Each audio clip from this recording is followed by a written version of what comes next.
parce que ça fait un bon trigger. Je vais essayer de voir ce que je peux faire avec.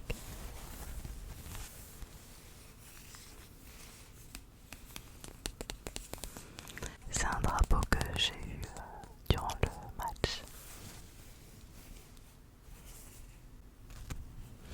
Non, en fait, je peux pas vraiment faire de bruit avec et ça c'est encombrant, mais je le pose. J'explique un petit peu. Je regarde pas spécialement foot à la maison. Je regarde comme beaucoup de monde au moment de la Coupe du Monde de foot ou de l'Euro quand on arrivait en quart de finale. Oui, il y en a qui regardent comme ça. J'en fais partie. Mais j'ai toujours voulu aller un jour dans ma vie voir un match en vrai pour vivre l'ambiance, pour découvrir ce que c'était en vrai, en fait, un match. Et il y a quelques années de ça, j'avais fait une bucket list. Pour ceux qui ne savent pas ce que c'est un peu la liste des choses qu'on a envie de faire avant de mourir un jour. Quelque chose qui arrivera dans très longtemps, j'ai envie que ça arrive dans très longtemps. Pas prête de partir moi. Et donc voilà, tout ça pour dire que j'avais fait une liste de 100 choses que j'avais envie de faire un jour dans ma vie. Et j'avais mis dedans assister à un match de foot, tout simplement parce que j'avais envie de voir cette ambiance un peu particulière, un peu enjouée qu'il y a dans un match. Et l'autre jour, le patron de mon mari lui a donné des places de foot pour lui remercier du travail qu'il faisait. Donc j'étais trop contente. Il lui a donné des places, 2 places, et puis il s'arrange avec un autre collègue qui avait eu des places aussi, qui n'y allait pas pour récupérer 2 autres, puisqu'on est 3. Et du coup, il y a mon beau-père qui nous a accompagnés. Et c'était rigolo pour le coup, car le match qu'on a été voir, c'était Nice, Brest. Et je suis brestoise, je suis née, j'ai grandi à Brest et j'habite maintenant depuis 18 ans à Nice. J'ai d'ailleurs vécu plus d'années à Nice qu'à Brest. Donc c'était quand même quelque chose d'assez particulier pour moi. J'étais assez partagée, je savais pas trop pour qui j'étais. Si j'étais pour les Brestois ou si j'étais pour les Niçois, car voilà, c'est 2 villes qui sont importantes pour moi à mes yeux. Bon bref, du coup, ça fait 0-0. Voilà, j'ai dû leur envoyer des sondes. Je sais pas qui choisir, donc vrai match de nul. Non mais c'était chouette en tout cas de voir, c'était impressionnant de rentrer dans le stade, de voir l'ambiance. En plus on n'était pas très loin des tribunes populaires et donc c'était super chouette d'entendre tous ces chants. Voilà, c'était des découvertes pour moi et j'avais envie de découvrir ça un jour dans ma vie, donc j'étais plutôt contente. Alors j'irai pas au stade tous les week-ends, tous les 15 jours, mais pourquoi pas à l'occasion. Je serais pas mécontente si j'y retourne un jour dans ma vie. C'est pas pour ça que je vais devenir une grande supporter de foot, mais j'étais contente de l'avoir fait. Voilà pour mon premier fave. Pour ce deuxième fave, je vais vous parler cinéma, sortie ciné. Bon, alors en vrai, ce fave sort en octobre, fin octobre. C'est des films qui sont sortis depuis le début de la rentrée scolaire. Je suis pas sûre qu'ils soient tous. Enfin, je vais vous parler que de 2 films. Je suis pas sûre. Il y en a un qui est peut-être encore à l'affiche dans certains cinémas et l'autre non, parce que déjà il est pas resté longtemps à l'affiche. Mais c'est 2 films que j'ai beaucoup appréciés. Il y a tout d'abord Yannick de Quentin Dupieux. Alors, Quentin Dupieux, Mister Oiseau. Oui, parce que si vous écoutez la musique de Mister Oiseau, c'est Quentin Dupieux. Donc, Quentin Dupieux est connu pour faire des films relativement assez courts, à peu près 1h, 1h10, 1h15, et complètement décalés. Alors, souvent, c'est des trucs improbables, genre il y a une énorme bouche, ou des choses comme ça. Mais là, il y a de l'absurde, oui et non. C'est surtout, c'est drôle, c'est décalé aussi, mais c'est assez touchant qu'il n'y a pas forcément dans les autres Quentin Dupieux où c'est juste très barré. Là, c'est aussi quand même quelque chose d'hyper touchant. Donc le film Yannick, si tu me rappelles plus du nom de l'acteur principal. Flûte. Attendez, je vais essayer de chercher sur mon téléphone. Tac. En tout cas, il y a dedans aussi Pio Marmaille et Blanche Gardin. Alors attendez, Yannick, acteur. Ah voilà, Raphaël Quenard qu'on voit vraiment à droite à gauche en ce moment. J'ai l'impression que c'est l'acteur un petit peu à la mode en ce moment. En tout cas, il joue très bien et il a un accent tellement particulier aussi. En tout cas, bon, il joue Yannick et il est gardien dans un parking la nuit. Et puis il a posé une journée pour aller au théâtre. Et il va au théâtre et il voit une pièce totalement médiocre avec Pio Marmaille et Blanche Gardin. Et donc du coup il interrompt la pièce en disant oh, je suis pas ok avec ce scénario, écoutez-moi, j'ai pris ma journée, c'est pas pour voir un navet. Donc Pio Marmaille s'énerve, tout ça. Pio Marmaille, j'adore cet acteur, franchement il est waouh, je l'adore. Et très étudiant en plus. Mais non, mais outre ça, je le trouve excellent comédien. Il dégage quelque chose que j'apprécie tout particulièrement.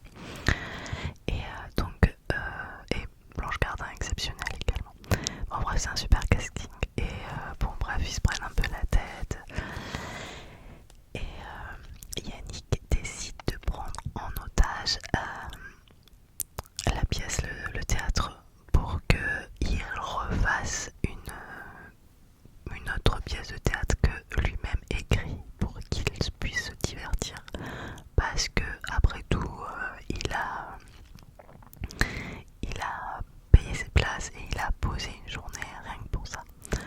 Donc voilà un peu l'histoire du film et c'est à la fois très très drôle et c'est très très touchant. J'ai adoré, c'était un super film.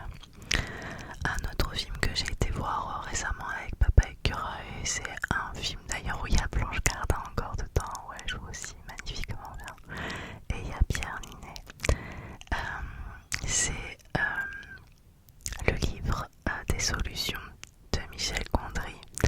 Michel Gondry est un réalisateur que j'apprécie tout particulièrement. Et si vous avez vu, je pense que c'était il y a un an et demi que j'ai fait 2 vidéos sur mes tops de mes films préférés. Vous avez dû voir que Michel Gondry est un réalisateur qui me tient à cœur et il revient à plusieurs reprises dans mes tops. Donc voilà, j'étais très heureuse de pouvoir voir ce film. Pierre Ninet est juste extraordinaire dedans, une sorte de bipolaire qui joue entre guillemets le rôle de Michel Gondry. Et apparemment il y a pas mal de choses qui sont assez vraies par rapport à Michel Gondry. J'ai adoré. Après je suis peut-être pas objective parce que j'adore ces acteurs et j'adore Michel Gondry. Mais c'était top. Voilà, si vous les avez vus, je serais bien curieuse d'avoir votre avis. Peut-être que celui-ci est toujours à l'affiche, je ne sais pas. Mais l'autre, Yannick, est resté tellement peu de temps à l'affiche, c'est dommage. Mais c'était top aussi. Voilà pour ça. On va continuer du coup sur le côté un petit peu culturel. Et bien sûr, vous me connaissez, j'étais obligée de vous parler de livres.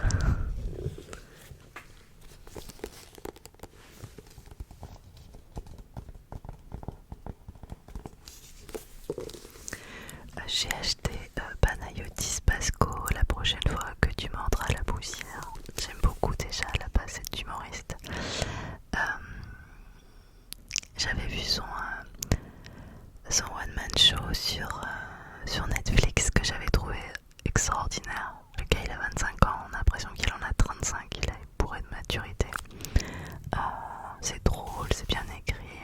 Enfin je parle du spectacle parce que c'est pas spécialement drôle mais c'est bien écrit aussi. J'ai beaucoup aimé ce livre. Papa Écureuil il a essayé de le lire, après il n'a pas trop apprécié. Mais moi j'ai beaucoup apprécié. Je vous lis ce qui est écrit donc sur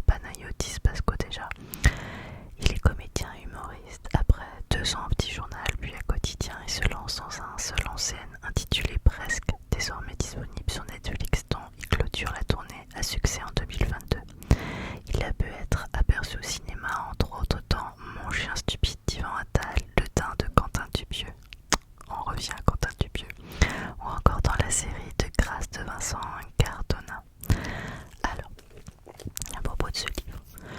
Ce livre me fait peur, le processus a été douloureux. Mon père nous a annoncé qu'il n'allait pas tarder à mourir et je me suis mis à écrire. 3 années au peigne fin, mes relations, mes pensées paranoïaques, mon rapport étrange à lui, craché sur le papier. Je me suis donné pour but de le tuer avant qu'il ne meure. C'est l'histoire de quelqu'un qui cherche à tuer, soit ou le père finalement, ça revient au même. Panayotis Pasco s'attaque d'une plume tranchante et moderne à 3 thématiques qu'il tisse pour composer un récit autobiographique aussi acide qu'ultra lucide. La relation au père, l'acceptation de son homosexualité et la dépression. Sans je vais être ici dans un violent passage à l'âge adulte, mais la lumière en sort toujours d'un regard, d'une façon d'observer le quotidien avec autant de tendresse et d'humour que de clairvoyance. Voilà, c'est exactement ça.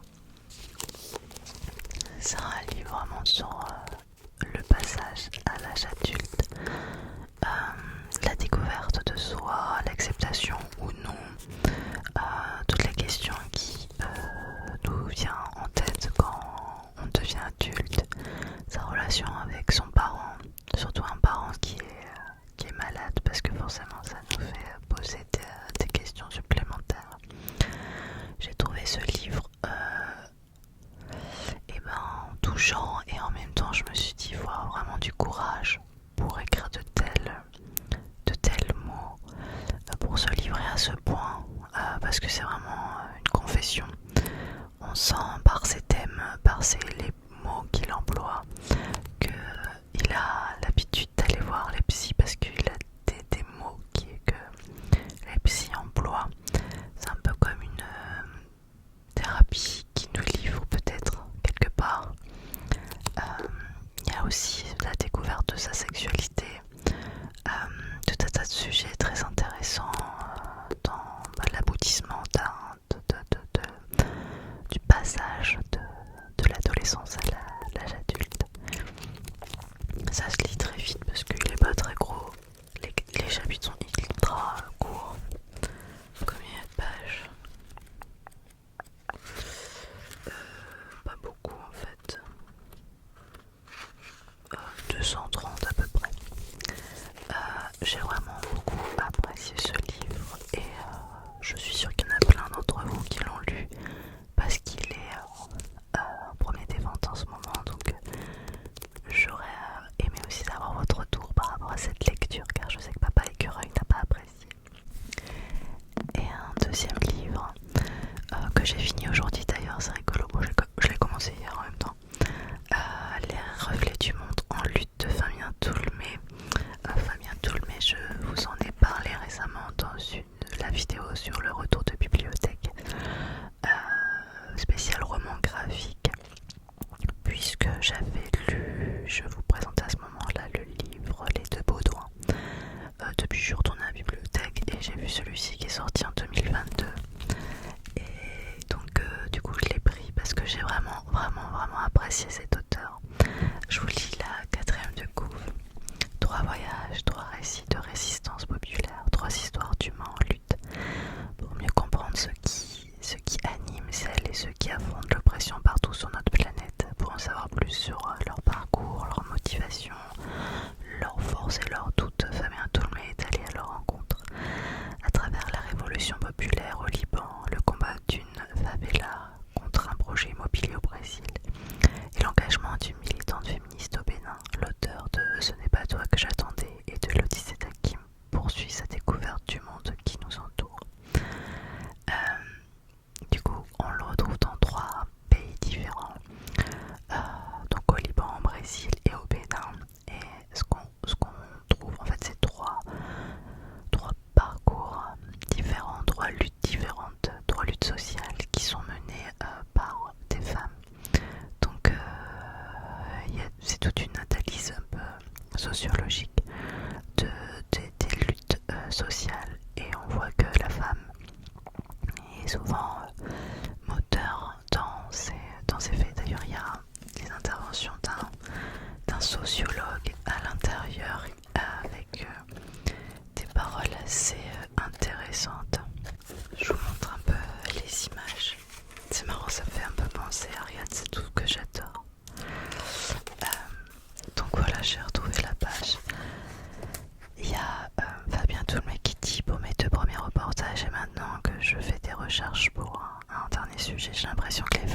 essentiellement des gens qui ne sont pas politisés.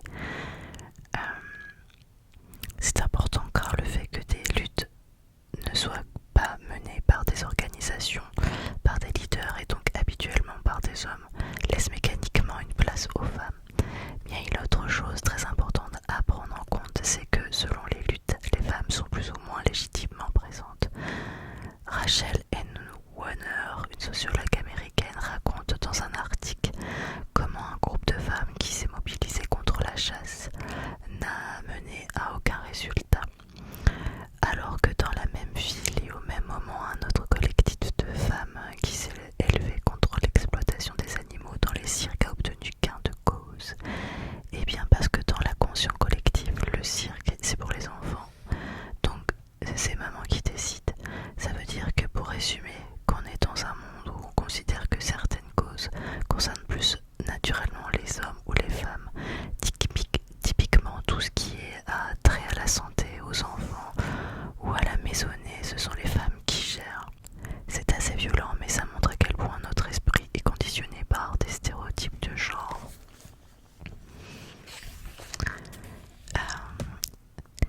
La réforme agricole en Inde, c'est du coup la maisonnée, c'est des femmes. La catastrophe de Fukushima, c'est la santé, c'est la patrie, donc c'est les femmes qui se révoltent. L'usine porcine au Mexique, pareil, exactement la même chose. C'est pour la santé, la famille, donc hop, c'est la femme qui se révolte.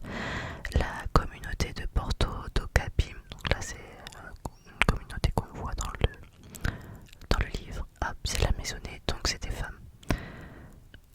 Et pour poursuivre l'explication, dans les mouvements moins focalisés sur ces thématiques, on observe un même regroupement de femmes autour de ces sujets. Par exemple, sur les mois, les gilets jaunes, il faut se nourrir, il faut nettoyer les baraquements. En un mot, il faut recréer une maisonnée. Dans ce cas-là, les femmes deviennent centrales, même si bien évidemment il y a aussi des hommes qui s'impliquent. Voilà, c'est intéressant parce que du coup il y a toute son... C'est une BD reportage en fait dans 3 endroits très différents du monde. Et puis il y a des... entre chaque reportage en fait, il se questionne, il se renseigne avec un sociologue. Et ça nous éclaire un petit peu et je trouve ça super intéressant. Donc c'est les réflexions du monde en lutte. C'est marrant parce qu'il n'y a pas marqué volume 1 nulle part par ici. Mais en l'occurrence on voit le 1 ici. Donc je pense qu'il s'est laissé l'opportunité de faire un volume 2. Et je serais vraiment très très heureuse qu'il sorte un volume 2. Comme je vous parle de livres, je vous parle de mes faves du moment. Je vous en ai déjà parlé, mais l'application Glyph est pour moi un petit bonheur en barre, c'est trop bien. J'essaye de vous montrer ça. Le sur mon téléphone portable. Glyph. Donc en fait, ça c'est mon profil. Et on peut avoir sa wishlist et après faire des étagères. Donc moi j'ai mis BD roman graphique lu en 2023, j'en ai lu 32, ma pile de livres à lire et romans lus en 2023, pour l'instant j'en ai lu 32, sachant que vous voyez ça fin octobre et je filme le 2 octobre, à mon avis je dois être à 35 BD et 35 romans à peu près je pense. Et bon, c'est pas tout listé, ce qui est chouette c'est que tous les jours c'est comme un peu sur Spotify ou Deezer où ça vous fait des propositions en fonction de ce que vous lisez. Pareil, tous les jours j'ai ma petite proposition de lecture qui pourrait potentiellement me plaire. On peut aussi aller voir, poster des commentaires par rapport à nos lectures, aller voir ce que les étagères des autres par rapport aux lectures similaires qu'on a, du coup découvrir des nouveaux auteurs, des nouvelles lectures. Et on peut parler avec des gens qui ont des goûts similaires, ça j'ai pas fait pour l'instant. Et voilà, moi je vais voir pas mal les commentaires aussi des gens. Genre par exemple quand il y a un livre qui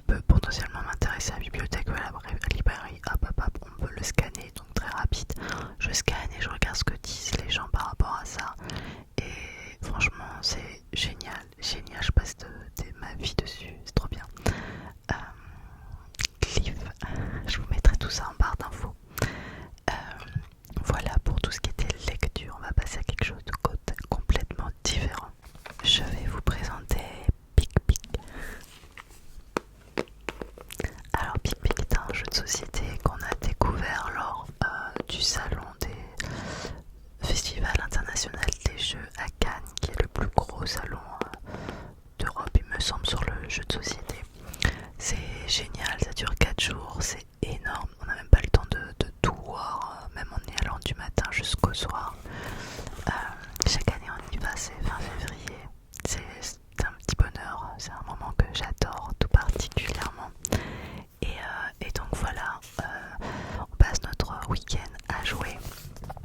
Et on a acheté ça cette année en 2023. Et c'est vrai que depuis on y joue beaucoup. C'est une sorte de Dixit, je sais pas si vous voyez un peu ce jeu Dixit. C'est une sorte d'association d'idées avec des cartes. Alors je vous montre un peu, par exemple on a des... je pourrais faire une vidéo d'ailleurs par rapport à ça. Enfin des shorts ou je sais pas trop autre chose. On a des cartes trop mignonnes. Et tout le monde a une carte qui est attribuée. Voilà, par exemple...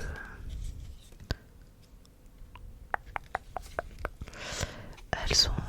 Et puis tout d'un coup, donc on va dire ça c'est ma carte, elle est face visible. Et vous allez, je vais vous distribuer des cartes qui doivent être visibles que par vous. Et ensuite, vous devez essayer de donner des cartes à toutes les personnes. Et on rajoute aussi une carte de la fausse. On mélange. Et donc après on fait un espèce de tiercé avec les cartes qu'on nous a données. Imaginons qu'on joue à 4, chaque personne m'a donné des cartes plus que j'ai pas vu qui c'était qui m'avait donné quoi, plus il y a la carte de la poubelle, pouf on mélange. Et après j'essaye de faire un tiercé en me disant c'est celle-ci qui ressemble plus à la mienne, tout ça. Et après on gagne des points, on boit des points, un peu comme le Dixit. Ce qui est rigolo c'est que des fois la carte de la pioche elle est beaucoup plus ressemblante que celle que des autres joueurs. Et franchement c'est très très sympa, ça se joue vite, le jeu est assez petit donc voilà, vous pouvez l'amener en vacances tranquillement sans aucun problème. C'est vraiment un coup de cœur, on l'a beaucoup, on y joue tout le temps en fait, c'est vraiment très très sympa. Dans les jeux, c'est pas vraiment un jeu mais quelque chose que je me suis remise il y a peu de temps. Alors ceci est un Monopoly mais c'est pas un vrai Monopoly, c'est un puzzle. C'est un puzzle 1000 pièces donc il est pas énorme.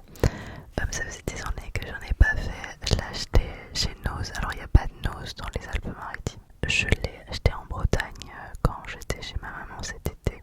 Je sais plus combien j'ai acheté, genre 2,40€, un truc comme ça. Et ça fait des années que je voulais faire un puzzle. Et puis c'est vrai que depuis que je suis maman, j'ai le temps de rien. Et puis c'est vrai que je fais beaucoup de choses. Donc bon. En vrai, je l'ai commencé il y a peut-être 2 semaines. Bon voilà, on était début octobre. Donc même si vous voyez ça un peu plus tard. Je l'ai presque fini, mais pas encore parce que je le sors pas tous les jours. J'ai pas le temps entre je vais travailler, je rentre du boulot, je vais à manger, je m'occupe de mon fils. Non. Quand je le couche après, je fais de l'ASMR, je me montage, je lis un peu. Bon bref, il est pas fini, mais il me reste plus grand chose. Et je trouve ça trop plaisant en fait de faire des puzzles. J'ai trop envie de m'en racheter plein de puzzles. Des 1000 pièces, des 1500 pièces, des 2000 pièces, des 3000 pièces. Non, 3000 après ça fait trop grand. C'est pas que je me sens pas de le faire, c'est que j'ai pas de place. Donc il faut que je trouve des... J'ai dit à mon fils que j'allais lui faire un puzzle, un grand puzzle Dragon Ball parce qu'il adore Dragon Ball pour qu'il puisse l'accrocher dans sa chambre. Voilà, ça c'est un de mes faves du moment. Je suis trop contente en fait de pouvoir faire un puzzle. Ça fait tellement longtemps que je voulais en faire un. Donc, contente. Ça fait un peu sticky, non? En plus, donc là j'ai pris, en fait j'avais pas le choix, je l'ai acheté chez nous. Donc c'est l'édition Paris, donc en fait c'est l'édition normale avec la rue de la Paix, Vaugirard, les herbes et compagnie. Mais en farfouillant sur internet, j'ai vu qu'il y avait certaines autres éditions du Monopoly de d'autres villes en fait qui sont disponibles en puzzle. Le vrai prix c'est 15€. J'ai pas payé ce prix là chez Noz, mais si voilà, je vous le dis pour si ça vous intéresse même à ouvrir, je trouve que c'est cool. Vous pouvez ouvrir un petit Monopoly de votre ville peut-être si vous le trouvez. En puzzle, c'est trop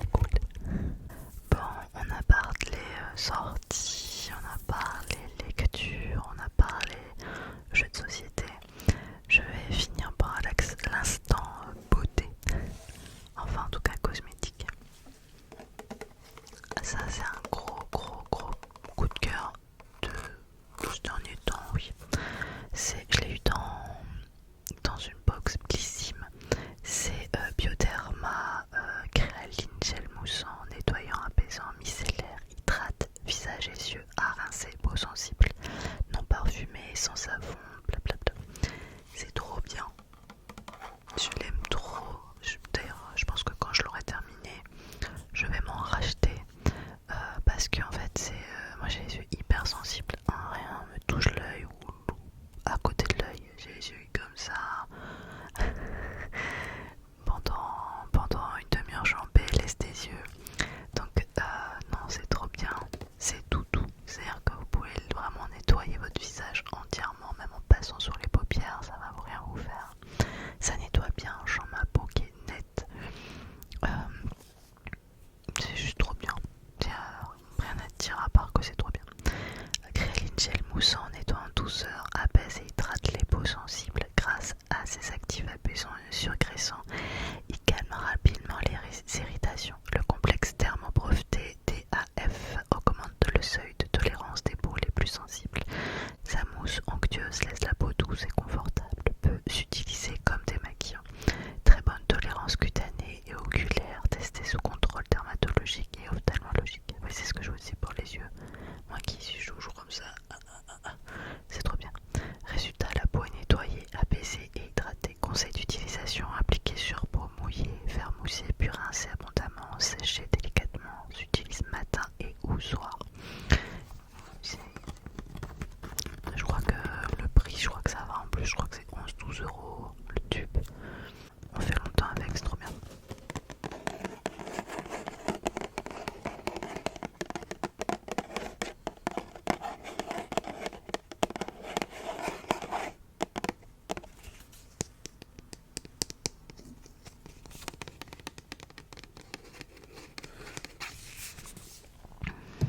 Et le dernier, ça aussi je l'ai sur une box, mais je l'ai pas utilisé tout de suite. C'est trop bien.